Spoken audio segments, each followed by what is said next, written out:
C'est un apéritif avant le plat consistant. L'agneau pascal, c'est le pavé du mur de Grammont. Virage à gauche, regardez la foule. Le nombre de stewards, il fut un temps, on avait 4 gendarmes ici, maintenant on a besoin de 50 stewards évidemment pour éviter le chaos et l'organisation. Ça monte encore un tout petit peu ici, on commence déjà à sentir le pavé. Bonnen très concentré, Cancellara tout autant, tous les deux les mains aux cocottes.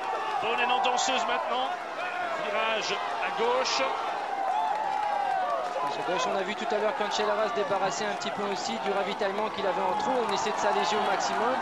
Les deux coureurs ont quand même gardé un peu de poisson.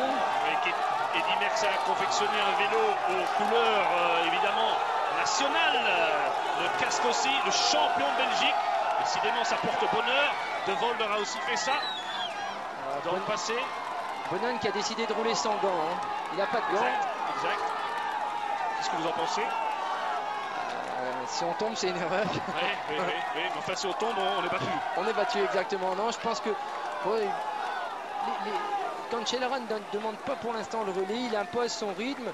Alors, est-ce que le fait que Bonnen se mette dans la route, Cancellara, est-ce que ça pourrait vouloir dire une explosion? On sait que les 300 derniers mètres sont diaboliques, avec notamment un passage à 20% aux 3 quarts. Voilà, il va arriver dans les portions. Ah, si, avec son bras, il fait signe de passer. Passe. Et Bonnen passe sans se poser de problème. Ça pourrait être un signe de trêve ça, le fait que Bonnen passe.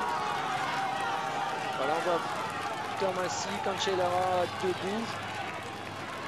On n'a pas beaucoup de... Pas encore dans le passage difficile. Millard qui lâche, oui. C'est trop dur pour Millard, on n'est pas encore dans la partie difficile. Hein. Voilà, ici ça commence. Bientôt Cancellara va aussi devoir se mettre en danseuse. Bonnen. On se souvient que Musset, une année, avait magnifiquement explosé dans les 300 derniers mètres. Que va faire Bonnen?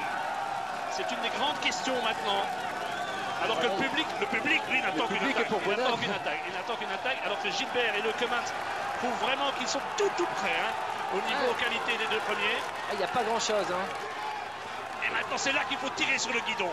Et c'est Cancellara qui monte assis, hein. Il dégage quand même. Il est puissant, hein. Cancellara qui est assis. Et Bonnen qui est en difficulté. Oui, Bonnen est lâché par Cancellara. Bonnen est en difficulté. Bonnen est lâché par Cancellara. Et là, il peut pas fléchir. Dans les 300 derniers mètres. Aïe. Là, c'est tout simplement le plus fort. Assis, hein. Cancellara assis face à Bonnen. Debout, il peut rien faire comme Bonnen malgré son public qui est déconfit. Il donne tout ce qu'il a, il est au maximum, il n'y a rien à faire. Cancellara est au-dessus. Cancellara est trop fort. Cancellara est trop fort, il est assis sur le vélo. On voit que Tom se déhanche, il utilise un braquet qui est beaucoup plus important que Cancellara et ça va être difficile pour lui maintenant d'aller chercher. Hein. Vraiment le trou qu'il a fait, 10 mètres c'est trop. Il y a le vent. Là, il est malheureux, Bonnen, ça se voit. Il est abattu dans les jambes mais surtout dans la tête. Je pense que là, Cancellara vient de lui mettre un gros coup de massue sur la tête. Mais il est où Cancellara? Il est où la fusée? Mais c'est inimaginable. Un avion. Ah oui, il n'y a rien à faire. L'avion est parti. Il est monté assis, on l'a vu. C'est vraiment facile. Inouï.